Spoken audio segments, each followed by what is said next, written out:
নমস্কার বন্ধুরা, তোমরা সবাই কেমন আছো? আশা করি তোমরা সবাই অনেক ভালো আছো। লক্ষ্মীর রান্নাঘরে তোমাদের অনেক অনেক স্বাগত। আজ আমি তৈরি করে দেখাবো ভাতের মাড় বা ভাতের ফ্যান দিয়ে পাঁপড়ের রেসিপি। মাত্র দুটি উপকরণ দিয়ে এই রেসিপিটি তৈরি করা যায়। ভাতের মাড় ফেলে না দিয়ে এইভাবে পাঁপড় বানিয়ে সারা বছর সংরক্ষণ করে রাখতে পারবে। তাহলে চলো দেখে নিই রেসিপিটি কীভাবে তৈরি করছি।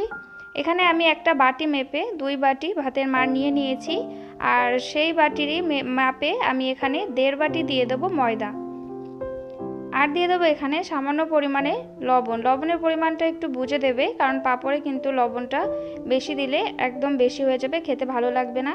আর দিয়ে দেবো 1 টিস্পুন চিলি ফ্লেক্স, আর দিয়ে দেবো 1/2 টিস্পুন মতো জিরের বদলে আজওয়াইনও দিতে পারো।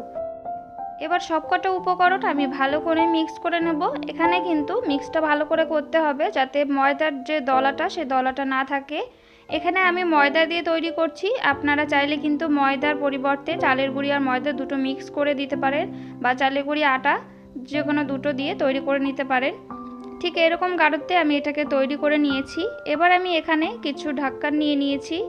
এই ঢাকনগুলোকে আমি তেল দিয়ে ভালো করে ব্রাশ করে নেব। এখানে ছোট বড় যেরকম আমার কাছে অ্যাভেলেবেল আছে আমি সেরকম সাইজে নিয়ে নিয়েছি। আপনাদের কাছে যেরকম অ্যাভেলেবেল আছে আপনারা সেরকম নিতে পারেন। স্টিলের যে বড় প্লেটগুলো হয় সেগুলোতেও কিন্তু এগুলো তৈরি করতে পারেন। আমি সবগুলোকে ভালোভাবে তেল ব্রাশ করে নিয়েছি।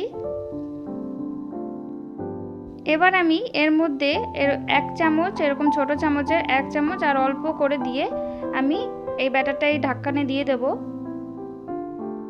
আর এইভাবে আমি চারিদিকে ছড়িয়ে দেব।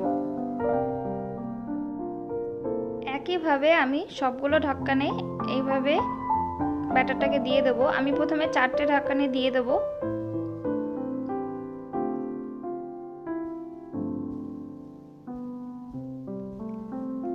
আমি আগে থেকে জল গরম করতে দিয়ে দিয়েছি। এবার একটা স্ট্যান্ড দিয়ে এরকম ঝাঁঝরের যে থালাগুলো হয় সেটা দিয়ে এর উপরে আমি যে ঢাকনগুলো রেখেছিলাম সেগুলো রেখে দেব। ঢাকা দিয়ে আমি এটাকে 30 থেকে 40 সেকেন্ডের জন্য হতে দেব। আর ততক্ষণ আমি যে বাকি ঢাকনগুলো আছে সেগুলোতেও আমি একইভাবে ব্যাটারটাকে দিয়ে দেব। বন্ধুরা, এইভাবে একবার ভাতের মাড় দিয়ে পাঁপড় তৈরি করে খেয়ে দেখবেন, খেতে কিন্তু খুবই ভালো লাগে। আর এটা বানাতে কিন্তু খুবই অল্প সময়ে তৈরি হয়ে যায়।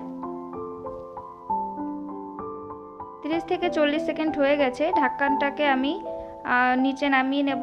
আর দেখো, এটা কিন্তু উপরে হাত দিলেই বোঝা যাবে যে এটা ঠিকঠাক হয়েছে কি না। এটা কিন্তু একদম পারফেক্ট হয়ে গেছে। এবার আমি এই ঢাকনগুলোকে নিচে নামিয়ে নেব, আর বাকি যে 3টে ঢাকনে আমি ব্যাটারটাকে দিয়েছিলাম সেটাকে দিয়ে আবার ঢাকা দিয়ে 30 থেকে 40 সেকেন্ডের জন্য হতে দেব।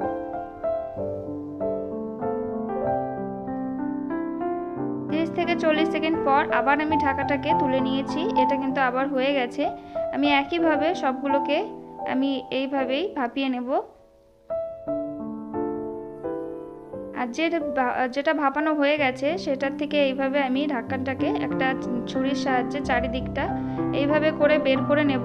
আর এটা কিন্তু বের করতে একদমই ঝামেলা নেই, একদম ভালোভাবে এটাকে বেরিয়ে আসবে, কোনো অসুবিধে হয় না। আর এটার যে ঢাকনগুলো সেগুলো কিন্তু বারবার তেল ব্রাশ করার দরকার নেই। একবার তেল ব্রাশ করলে 2-3 বার হয়ে যাবে, আবার মাঝখানে একটু তেল ব্রাশ করে নিলেই ঠিক একইভাবে সবগুলো সুন্দরভাবে উঠে আসবে। আমি একইভাবে সবগুলো ঢাকন থেকেই এইভাবে উঠিয়ে নেব।